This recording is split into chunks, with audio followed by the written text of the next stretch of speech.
Hello, everyone. The Ankido training team warmly welcomes you. We are excited to have you with us today for our webinar on drilling operations management and risks control. My name is Mohammed. I will be your host for this session. The webinar will be presented by our speaker, Mr. Muthanna Ismael. Mr. Muthanna Ismail earned his bachelor's degree in petroleum engineering from the University of Baghdad in 2002. With 20 years of hands-on experience in drilling and completion operations in Basra, Iraq, he was worked with both national and international investment companies, as well as global service providers. Additionally, he holds several certifications in diverse areas, including drilling engineering, project management, well control, and leadership skills. Before we begin, here are a few quick housekeeping notes. If you have any questions during the presentation, please type them into the question and answer box, and we will address them during the Q&A session at the end. Please be aware that this session is being recorded. Throughout the presentation, we will share links in the chat box that will enable you to connect with Enkido Training on LinkedIn, Facebook, WhatsApp, and YouTube. The link for the certificate registration form will be provided at the end of the presentation. Certificates will be issued based on the information received through this link only. Please join me in welcoming Mr. Muthanna Ismail. Mr. Muthanna Ismail, feel free to introduce yourself in detail. The floor is yours. Yes, thank you, Dr. Muhammad, for this introduction. And thanks also for the second invite to me to attend or to participate in such a nice webinar through your training facility and programs. I would like to maybe add, yes, I work with international and state companies in the drilling and workover industry in Basra province. And also, I work in a different roles during my career over like more than 20 years as a field superintendent, drilling supervisor, drilling engineer, and project manager, and some other like managerial roles during my career. So let us start the webinar. Maybe it's good to start with a safety moment. Then we will first we will review the agenda for today. I will start with the safety moment, then an introduction to this webinar, and then the drilling project administrative and engineering controls, drilling project risk, and risk management. This will be a brief about each of these subjects. For sure, a detailed information everyone can find maybe through different resources and different like channels. If you go to Google, you'll find thousands of topics about these subjects. But we'll try to give an idea about the drilling operation, mainly the risk and how to control a drilling project. This only not only applicable for a drilling project, honestly speaking, it's applicable also for most of the project or all the project. For example, if you have a construction project, you build the house, this is a project.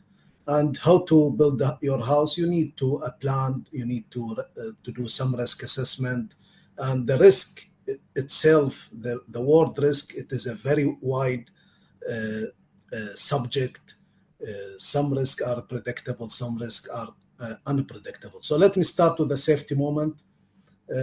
Here, my safety moment for today is about energy isolation. In our business, also this applicable at our homes. Energy isolation is a very, very important topic. Every machine, every powered machine, especially the powered machine with the powered with hydraulic, with electrical source, need to be isolated before we do any intervention with these machines. Like I have to do a maintenance to a rotating machine.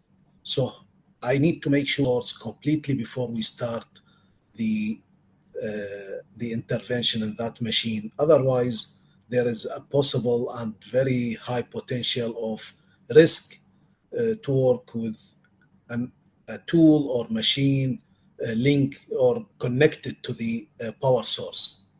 So we call this procedure in our business log out, tag out.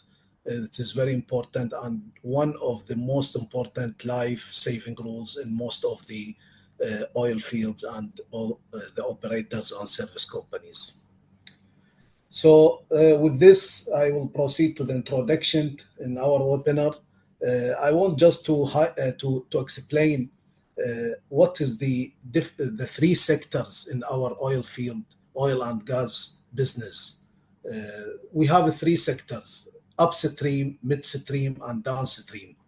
So the upstream basically is what my business, my experience in this sector.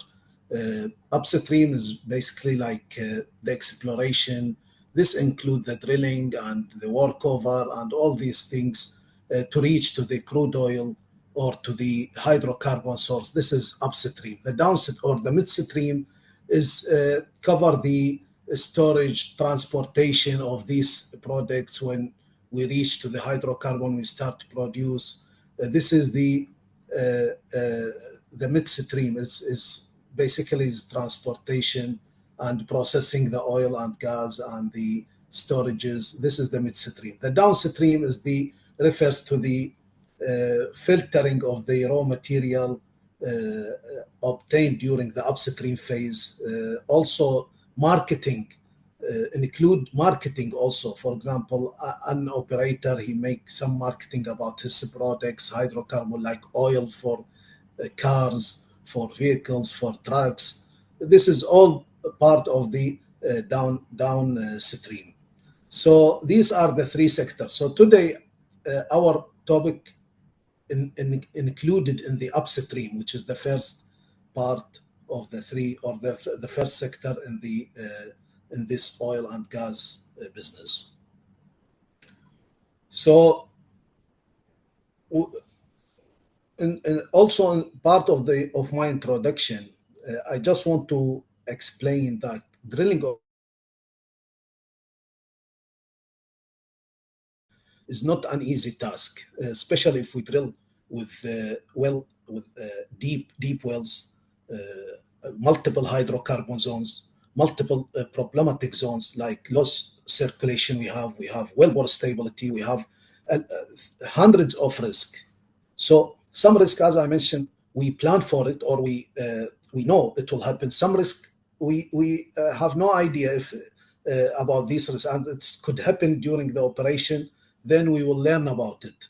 So this is the most difficult part in our business, that the unknown risk.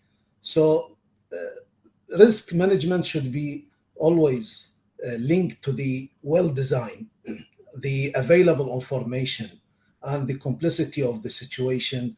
It's well to well or project to project, it has a different level of risk management and risk controls and analysis. So when we start drilling the well, let's say, or even let's say we start the project itself, we start collect data about the well, about the project, and we have more data. We can analyze more. We can do more further assessment. A new hazard will come while the we are we proceed with the project, with the drilling operation, and we collect these data, and we collect more lesson learned. This risk management, it will be carried out during uh, the complete or the life cycle of the well operation. It is not something I do it one time and that's it. No, it will continue with me until I finish my project. And the data collected, or the risk I experience, I will use it as a lesson and a database for the future projects and wells.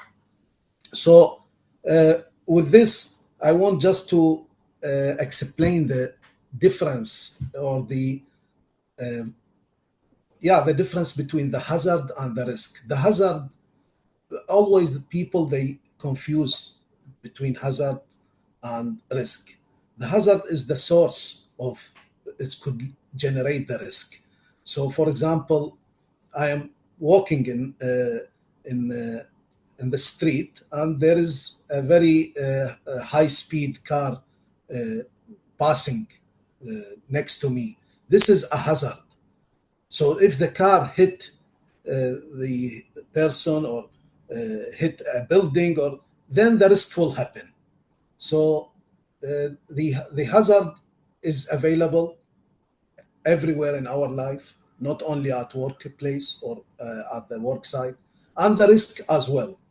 So the risk, it will reflects into like perceptions, the likelihood of the unwanted event. We don't want somebody to be injured during the job, or property damage, equipment damage. We don't want to lose, for example, the well. So this is the likelihood of this could happen in any job, in any sector. Also, the potential of the consequences of the unwanted event. So first, the risk, it could happen, but what will be the consequences? It could be huge consequences, and it could be minor. And the risk, like probability and analysis, we will see it in the end of this slide, more details about simply how it's work. So here in this section, the next one, I will speak about some administrative and engineering control to drill a well. Honestly speaking, most of the people, they just look into drilling a well, or they want to be as a drilling engineer or drilling supervisor, to learn about how to drill this formation, how to run the casing. This is not everything. There are many and multiple points you need to be aware about it to drill the well safely. There are a lot of administrative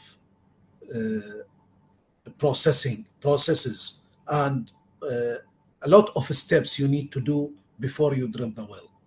So first, we need to have a good contract in place. Contract is it has clear like terms and condition for the client and for the service company, let's say.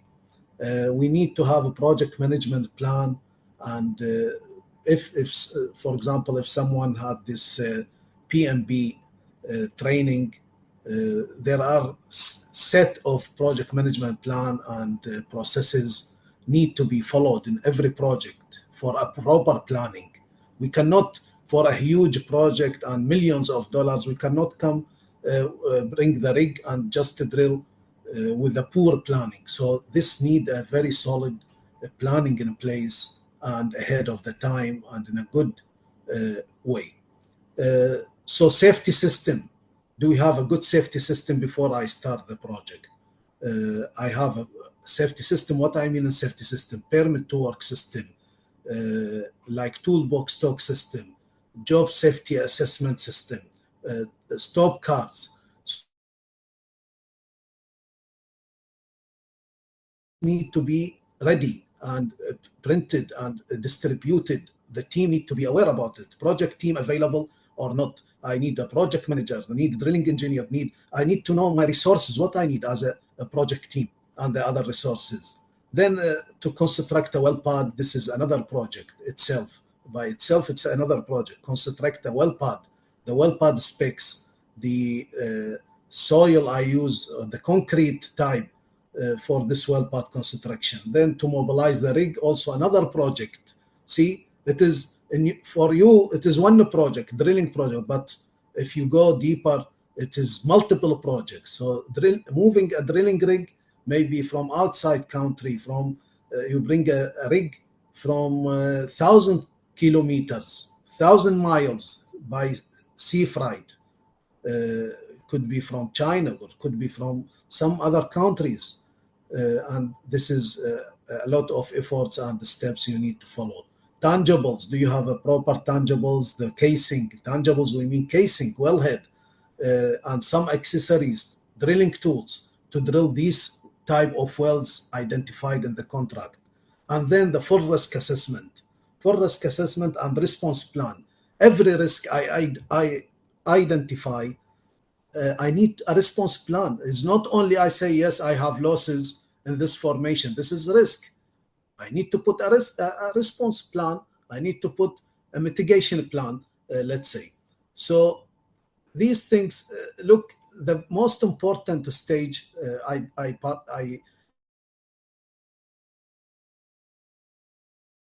make it three stages: pre-drilling, drilling, and delivery of the well. The most important stage is the pre-drilling stage, which is the planning happen, the risk assessment happen, the resources readiness happen. This is the most important. Then review and share lesson learned from previous project, the previous campaigns.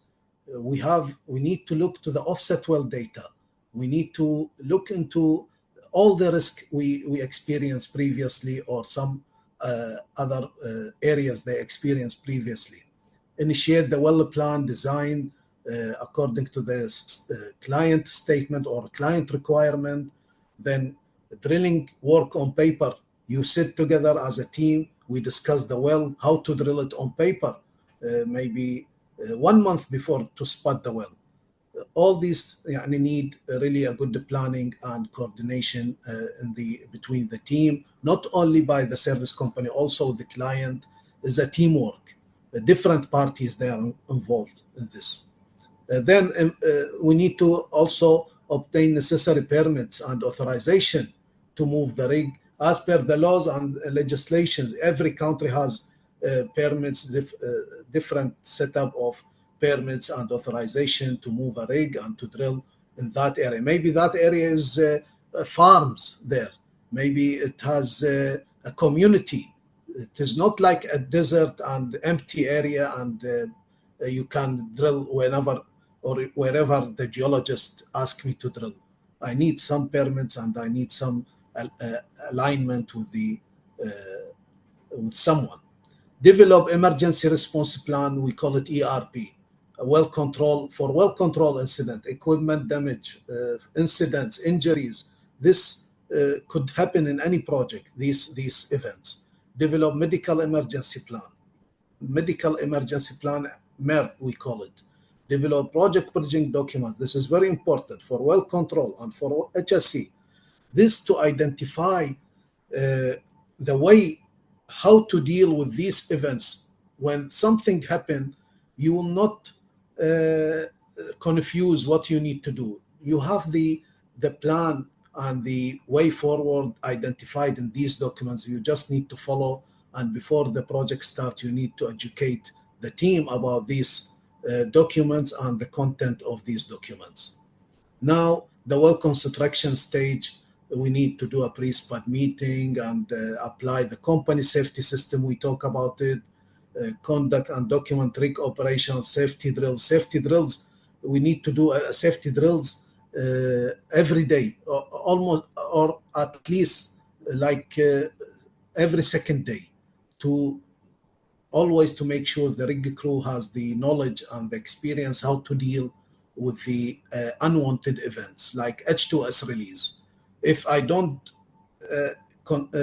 make these drills, then maybe H2S incident happen, and people at the rig side, they are confused what they need to do. Then I end up with a very bad situation in this case. But if they are trained very well and they have the certificate and they have all these competencies, then we are in a good shape. Well control equipment, I need always to verify and check them, test it, because well control is one of the major, let's say, part in our risk assessment, and to drill the well safely. Daily drilling reports, we need to prepare the formats as per the agreement with all the parties. What kind of details need to be included in these daily drilling reports? What kind of reports? Maybe also there are some weekly reports, monthly reports. This all need to be agreed also before spud or start the project. Then logistic part is very important part in any project. You need a logistic team. Identify your logistic needs and look ahead day by day, week by week. Maybe after 1 month, you have something to do. You need to identify it now, and you tell your logistic team, please, I need this. Apply the waste management process. Waste management in a drilling project also is very important. At the end of the day, no one want to, yeah, let's say, damage the environment. If a oil spill happen from one tank of diesel, let's say on location, this is a very bad incident. So we need to put a plan how to avoid this spill to happen. The drilling cuttings, let's go to the waste pit, how I manage this drilling cuttings and I remove it from location. At the end of the day, deliver the well is the final stage of the well construction. We need to secure the well. I need to have like good handover to the client. We always deliver the well with the after we secure the Christmas tree, and the all the sections of the wellhead are tested as per client requirement and the standards in that field. Then we deliver the end of the well report. The engineers, they are working on these documents, and we conduct very important point here. We conduct a well performance review to see what went wrong, what went well in this well, and what are the lesson learned. Then we share the lesson learned with the team. So here we will go through the drilling project risk. Risk, as I mentioned earlier in this webinar, it is a very wide subject. It is not limited to a one topic. It could be risk related to technical risk. It could be administrative risk. It could be engineering risk. So it is very, very wide subject when we talk about risk. So the main, I would say, challenge for the engineers in the drilling project is the geohazard, which is include the formation pressure, shallow gas, gas hydrate, well kick, drilling fluid losses, well bore stability. These we call it a geohazard risk. So we will come to a couple of geohazard risk to see what are these risks and how to deal with these kind of risk. So basically, there are two, let's say, part here: the geological control and the well object, and the also the engineers or the engineering control. Uh, if you see, like in this picture, the constraints or the challenges here, at the end of the day, we overcome or we compete these challenges by some يعني, our engineering controls. As I mentioned, planning, risk assessment, resources management. So it's a combination of engineering control, administrative control. Then I achieve the objectives of the well. Every well, it has certain level of uncertainty.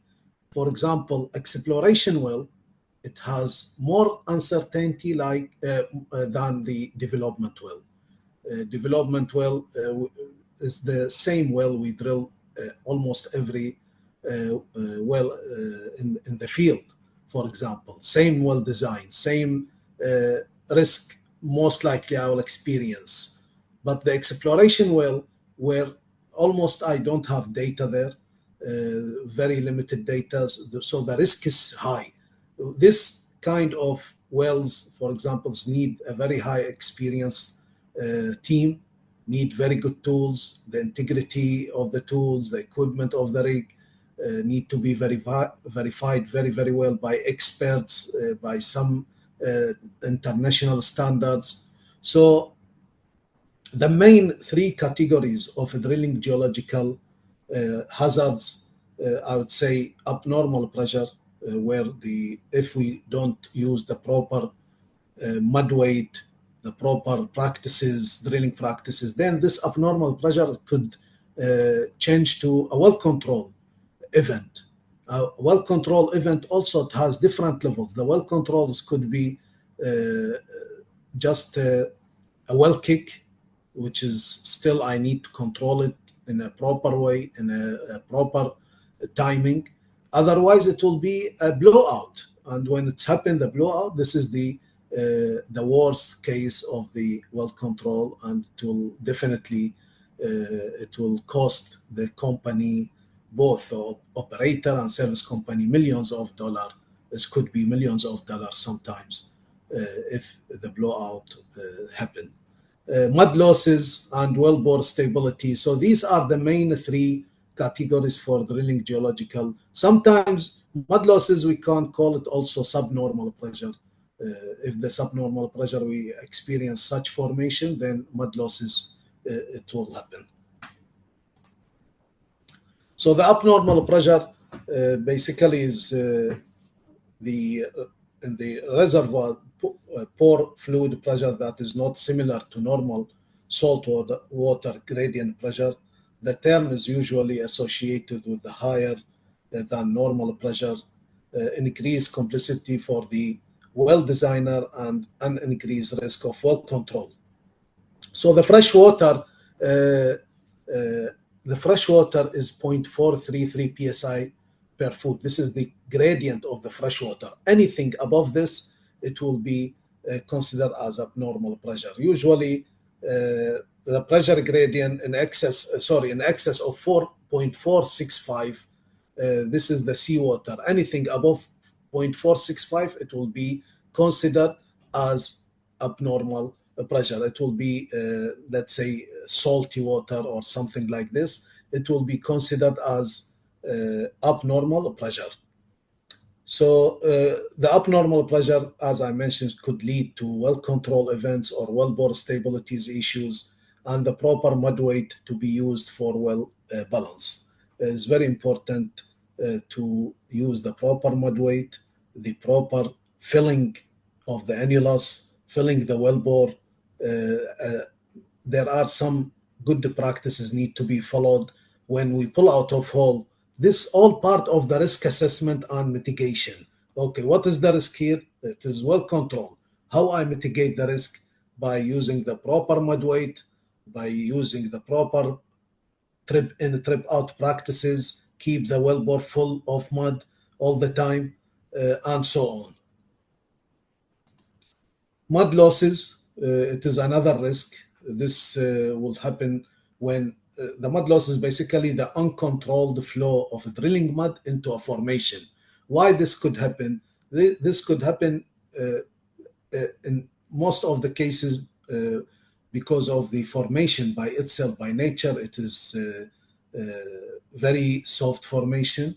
It is what we call it like thief zone and unconsolidated formation. Sometimes we have formation dolomite. Dolomite, it will always have mud losses, big caves it has, and the mud losses will happen. So we have like a three risk of mud losses: total mud losses, partial, and could be severe mud losses, or seepage mud losses and severe mud losses and total. And in any case, we always need to be ready to cure this risk by some mitigation plan. We put it in place ahead of the spud time of this well. So I don't want to reach to the thief zone. Then I start think how to treat this loss zone. We should have a decision tree, identify the solutions in case of total loss, what I should do. In case of partial loss, what I should do. So the engineer and the drilling supervisor, they have a clear plan in their hand, and in their hand. When the risk happen, they know what they need to do. They no need to call his boss or his office. Please give me the solution. What I need to do. This is wrong. Risk identification and mitigation is very important before we start any operation.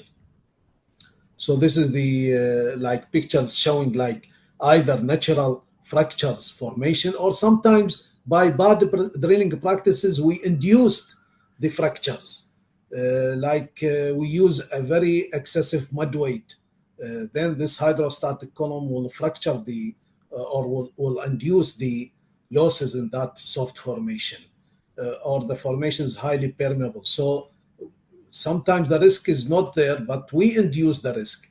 We generate the risk if we don't use proper practices. Sometimes tripping speed, if the wellbore also is very gauge hole, and I run with my drill bit and the string with a high speed, then this will generate a surge pressure, and it could lead the ECD in the wellbore. It will be high in this case, and it will induce losses. That's why we always recommend the driller and our DSV, when you run in hole, run with a moderate speed, or as per the simulation.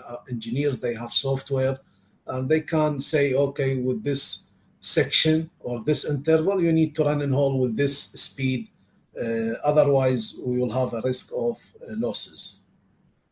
There is we need to differentiate and identify the difference between loss circulation and the filtration loss, or filling of a new hole by mud.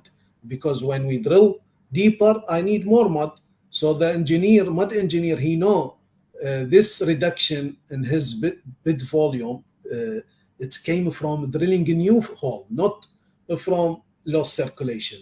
But when he see abnormal loss, then he identify there is a mud losses, and he need to escalate and find solution with his team and the drilling engineer and so on. So this is the prevention of the loss circulation. Here we almost discuss some points here.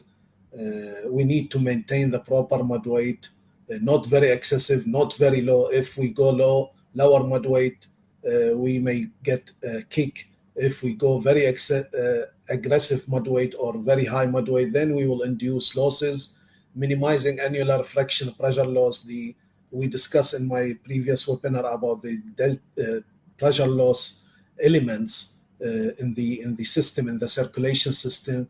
So always pressure loss, we need to control this one in the annulus between the drill pipe or the drill string and the wellbore. Adequate hole cleaning. If we keep the hole is not clean, then this will generate further stress on the formation, and also it will increase the ECD. So we need always to have a good flow rate, a good hole cleaning, also avoiding restriction in the annular space. And we need to clean the wellbore very well. Setting casing to protect upper weak formation within. Sometimes I need to change the casing design to isolate the weak formation from the rest of the section. Then I will drill smoothly without any issues. Updating the formation pore pressure and fracture pressure gradient. This I need to ask the geologist about the latest update in the field from his logging data. From time to time, the petrophysics and the geologists, they ask to run a certain set of logging in the wells they drill. For example, formation pressure log, sampling logs, something like this. Then they update the database from time to time. And finally, treat the mud system with a proper loss circulation materials. This will also help to reduce the impact. Wellbore stability is very important topic. So wellbore stability could be from two reasons. Either this is another risk and very major risk. If it's happened, sometimes we cannot run the casing. We cannot run even the drill string. Why? Because of the wellbore stability. The caving from mainly the shell start collapse, and this will obstruct my operation. It could lead for stuck. Sometimes when we do a connection, the driller, he tried to resume drilling, he cannot rotate the string. Why? Because during this connection time of 15 minutes, there is a lot of caving happen when he stopped the pump, and then this caving accumulate on the string or the drill bit, and we end up with a mechanical stuck due to a case hole collapse. So this hole collapse, it could happen due to two factors. Either it could be over pressurized formation, the shell always most of the time over pressurized and by itself. So when I drill the wellbore, start collapse by itself. Whatever I do, uh, maybe I cannot control, but the only way to mitigate or to control it is to increase the mud weight here. Sometimes I drill with, for example, 1.2 specific gravity. I say, okay, I need here to increase it by 2 degree, 1.24 or 1.22 to control. And sometimes it's chemical reaction. That's why we use, with the mud system, we use inhibitors. Inhibitors, it will encapsulate the formation cuttings with this. It make like kind of case and prevent the water to invade this formation or these cuttings. When the water invade, then the chemical reaction, that means happen, the shell is swelling and start collapse. And this honestly is very bad case if it's happened. That's why we need always to treat the mud system with a good inhibitors. This is a picture showing like what is the difference between a over pressurized or over pressure zone by nature, by its nature, and the chemical reaction. On the left, you see the splinter caving in this shape, almost long splinters, and on the right, the circular or the more like square, it is the chemical reaction. So that's how the mud logger and the mud engineer, they identify when the cutting come to surface, they know what kind of caving or wellbore stability they have. It is chemical reaction or uh, over pressure zones, and he need maybe to increase the mud weight or to increase the inhibitor, sometimes both. Another risk while drilling or proceed with our project, the availability of the equipment and material. Do I have the proper equipment? Do I have the proper material? For example, some kind of casing or tubing, it is a chrome type. This chrome type is a special tubing. I need a special handling tools. Why? Because I don't want to damage the body of this tubing. It is not like a conventional tubing. So maybe this special tools is not available in country. I need to prepare for it ahead of time. Otherwise, I will suspend operation until the proper tools arrive. Uh, so materials, equipment are very important. Maintenance. Do I have a proper maintenance team? What about if I'm drilling and I have mud pump malfunction or need a repair? Do I have the spare parts, critical spare parts required for this mud pump? And I have the competent people to do this. All part of the risk assessment. Everything I plan for it and I put mitigation, it is part of the risk assessment. Human elements. I spoke about this part. Do I have the proper team with the proper skills and knowledge? Okay, maybe I have 20 engineers, but maybe most of the engineers they have only 1 year or a fresh graduate. Oh, that's fine. Any organization is best organization. It has a mix. We need very experienced engineers and very experienced link supervisor, maybe mid-level we need also, and we need fresh to prepare them for the future and to keep the continuation of our human resources.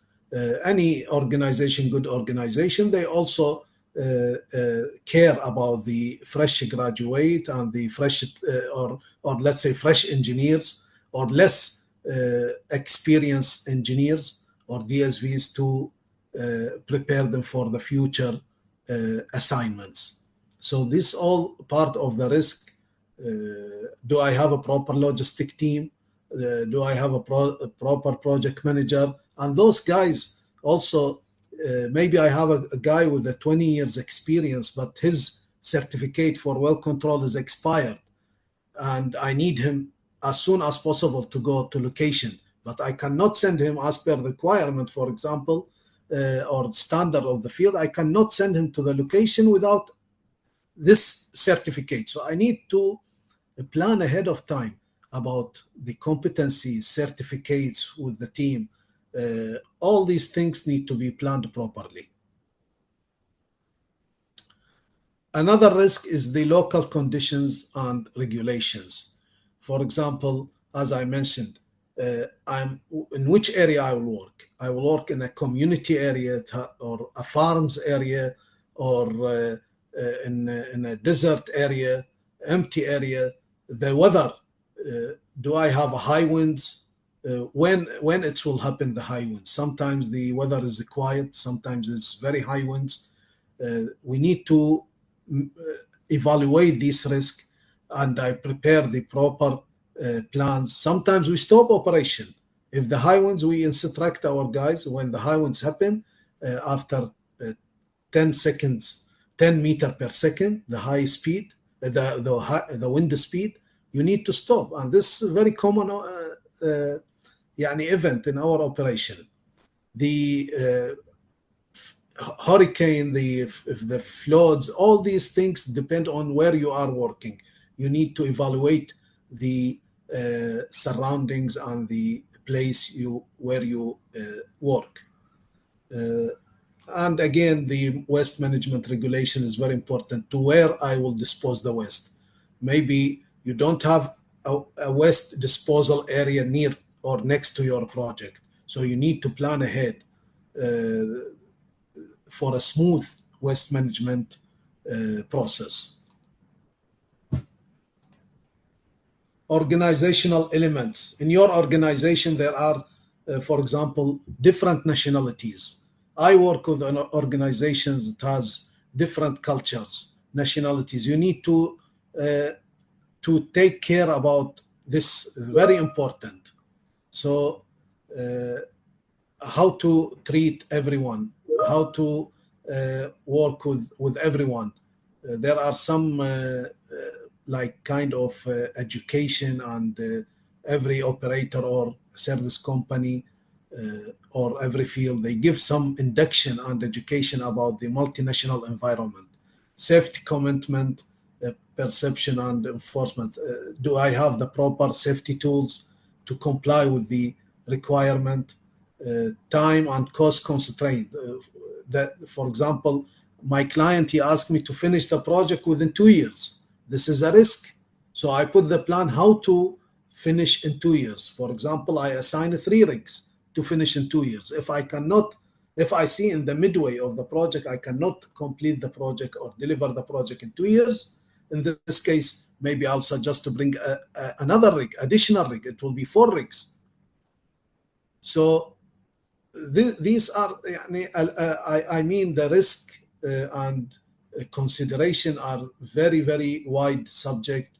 We need always to think about it and to take it in our account. Risk analysis. This is the last part of the, I think, of the webinar. Risk analysis. We have two types of risk analysis. The first type is qualitative risk analysis. and the other one is quantitative. So the quantitative one is the most applicable one, or more favorite one for most of the companies. So basically, it's again, both of them, they are about probability and likelihood, but in a different methodology. So this is the risk management matrix. This is a simple risk management matrix. You see the the worst one is the on the right side at the top, with the high impact, high probability. Here we need to plan for a contingency. If we know this could happen or the probability is exist, we need to plan a very good contingency plan to control this risk or to avoid this risk.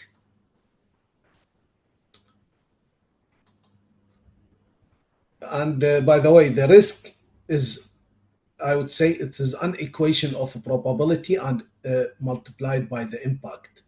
So it could be, the risk could be there, but the impact is very low. That's fine. Sometimes we ignore it. But if the risk, the probability is high, or even if it's low, but the impact is high, then I need to also take it in consideration. And this probability of low, I how I make it zero. This is more advanced risk matrix. If you see at the top, when I evaluate the risk and the probability, let's say 4, or the likelihood 4, and the consequences 5, then I end up with 20, the score 20, or the scale. Here, this is unacceptable.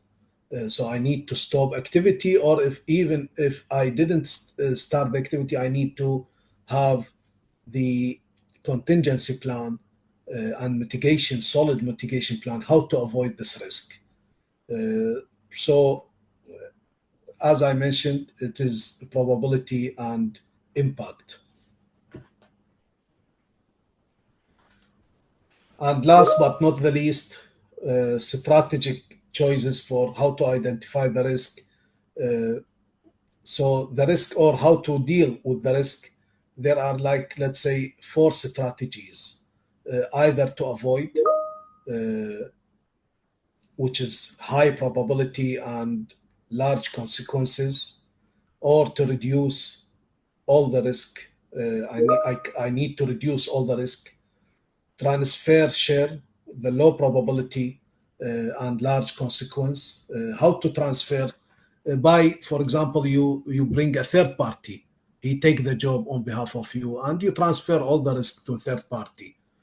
Or you negotiate with the client. You transfer to the client. You say, okay, there is a high risk. I'm not taking this risk. I need your help to be accountable. Or to retain, for small consequences, you accept. Here it's mean you accept the risk. Small consequences, we can ignore the risk and proceed with the job. So this is, I think that's all for today. And in a brief, I think we concluded our webinar. Again, the risk management and drilling a project, or drilling a well, or start a project, is not an easy task. Simply like this. Yani, we need to have a very solid plan and management plan and risk management for any project. That's all from my side, Dr. Muhammad.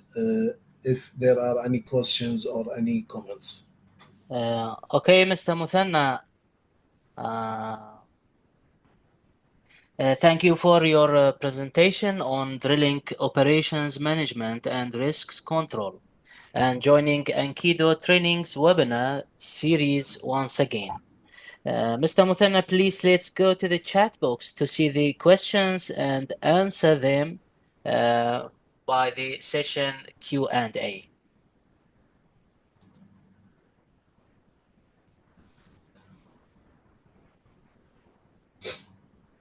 Okay, let me see.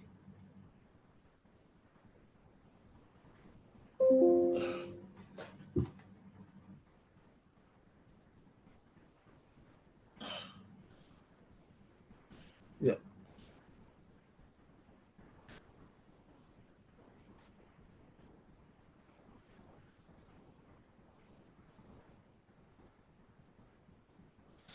So here, for example, which is best way to entry in drilling company as HSC, and what are the course to complete it? So there are several courses and training. As HSC, you can start with the rig site HSC. This is the best start for any HSC supervisor to start on location and to gain the knowledge, to be involved with the operation. HSC, by the way, HSC and safety is not a responsibility of HSC supervisor only. It's a responsibility of all of us. So, but the HSC supervisor supposed to have better knowledge and wider, let's say, thinking about the risk and the hazards. Why? Because of the training and the qualification he's supposed to get during his job or before to start the job. So there are several training in HSC, like you need to be aware about H2S. You get H2S training, uh, rig pass. There is a rig pass training. There is confined space training. There is a rescue training, and there is a lot of NEBOSH and some other like let's say reliable institutes. They give safety uh, training with accredited training. So there are a wide of topics to get in HSC, and it will not end. You will continue learn and apply your learning on in your job. Uh, if the mud losses into formation, does it contaminate the formation or does it infect the formation? So it's depend. يعني the operator always they care about the invasion of the mud in the reservoir for sure. First of all, if we drill a reservoir, we need to use the acid soluble mud additives, or let's call it reservoir friendly mud system. So with acid soluble materials. So what we mean with acid soluble, when the operator, after you finish drilling, you leave, then the operator he bring his team to perforate. Uh, the wells could need some acidizing and some cleaning.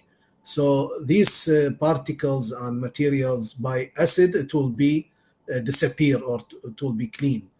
But for example, LCM or low circulation material, not every any low circulation material you can use in the reservoir section. It's need a specific type of low circulation material. In case if losses happen in the reservoir section, then you need to use the proper material, acid soluble material.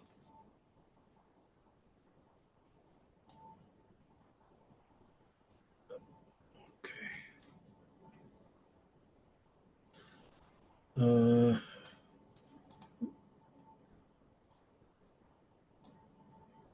I don't know if how do I know? Okay, or it is how do I know the geological risk, or is it the specialist who informs? So how do you know that geological risk is something? Either we have a, as I mentioned, we have a database from offset wells, and we review these database and lesson learned, or we can ask. Also, there are experts, subject matter experts. I ask and they will advise me. These are the geological risk. Be careful with this here or there. How to treat this. So there are different ways and sources, how to identify the geological risk. If it's exploration well, then sometimes I don't know that, honestly speaking, we have no clue about the geological risk. I will experience maybe the risk while drilling, then I will learn about it. So this is the way how to identify. Anything else, Dr. Muhammad? Because honestly Yes. speaking, the I questions also or the chat is fluctuating, so I cannot catch all the Okay. questions. We have two questions from Mr. Jamil. We What is can. the volume of mud discharge on the drilling platform that can be considered acceptable? Yeah. Anyway, if we talk about the spill, there is no acceptable spill. We always expect there is no spill on location. So it's depend for sure. It is if it's small spill, the impact will be less, and we can control it very easily. But it's a big spill, then the impact on environment, on the soil, it will be big impact, and then it will be escalated to management and investigation and so on. Small spill, they can contain it by the spill kit. We have always in any rig a spill kit, and we can contain it locally. I mean, without escalation. But we need to maybe to do some induction to the people how to avoid this happen again and maybe worse. At the conclusion of today's webinar on drilling operations management and risks control, dear attendees, thank you for joining Ankido training today. We hope you found the session informative and interesting. We look forward to seeing you at future events. Mr. Muthanna, the Ankido training team appreciates your efforts and your engaging presentation. Have a great time and goodbye. Yeah, thank you everyone. Thank you, Dr. Muhammad. Have a good night, everyone. Thanks, and see you next time. Thank you. See you.